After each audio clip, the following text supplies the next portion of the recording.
పుష్ప 2 తర్వాత అల్లు అర్జున్ అట్లీ సినిమాకు షిఫ్ట్ అయ్యాడు. కానీ సుకుమార్ మాత్రం చరణ్ కోసం వెయిటింగ్. శిష్యుడు చెర్రీని వదిలితే సుకుమార్ తన ప్రాజెక్ట్ పట్టాలెక్కిస్తాడు. ఈ సినిమాకే టైం తీసుకుంటుంటే మరి పుష్ప 3 సంగతి ఏంటి? ఎప్పుడు స్టార్ట్ అవుతుంది?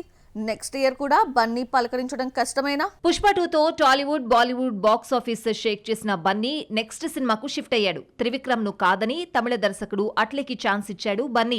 ఐకాన్ స్టార్ అల్లు అర్జున్ ను నెవర్ బిఫోర్ అవతార్ లో చూపించబోతున్నాడు అట్లీ. పాన్ వరల్డ్ హాలీవుడ్ స్థాయిలో బొమ్మ ఉండబోతోందని టాక్. ఈ సైన్స్ ఫిక్షన్ మూవీ కోసం సన్ పిక్చర్స్ భారీగా ఖర్చు చేయబోతోందట. సుమారు 800 కోట్ల రూపాయల బడ్జెట్ కేటాయించిందని సమాచారం. ఇందులో అల్లు అర్జున్, అట్లీ రెమ్యూనరేషన్ భారీగా పుచ్చుకుంటున్నారన్న బజ్ గట్టిగానే వినిపిస్తోంది. సుకుమార్ నెక్స్ట్ రామ్ చరణ్ తో మరో మూవీ ప్లాన్ చేస్తున్నాడు. శిష్యుడు బుచ్చిబాబు పెద్ది కంప్లీట్ కాగానే సుకుమార్ తన సినిమాను పట్టాలెక్కిస్తాడు. 2026లో ఈ ప్రాజెక్ట్ సెట్స్ పైకి వెళ్లనుంది. సుకుమార్ సంగతి తెలిసిందేగా, 1 year అయినా చెక్కాల్సిందే.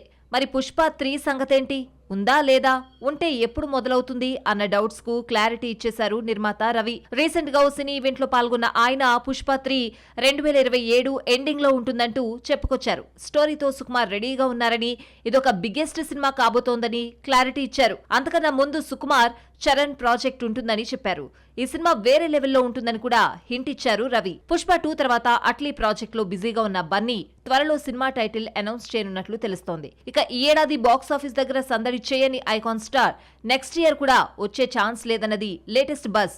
అట్లీ బన్నీ మూవీని భారీ లెవెల్లో తెరకెక్కిస్తున్న నేపథ్యంలో లేట్ అయ్యేటట్లుగానే కనిపిస్తోంది. ఈ లెక్కన చూస్తే 2 years గ్యాప్ ఇచ్చేస్తున్నట్లే అల్లు అర్జున్. మళ్లీ స్టైలిష్ స్టార్ ఆడియన్స్ టచ్ లోకి వచ్చేదెప్పుడో.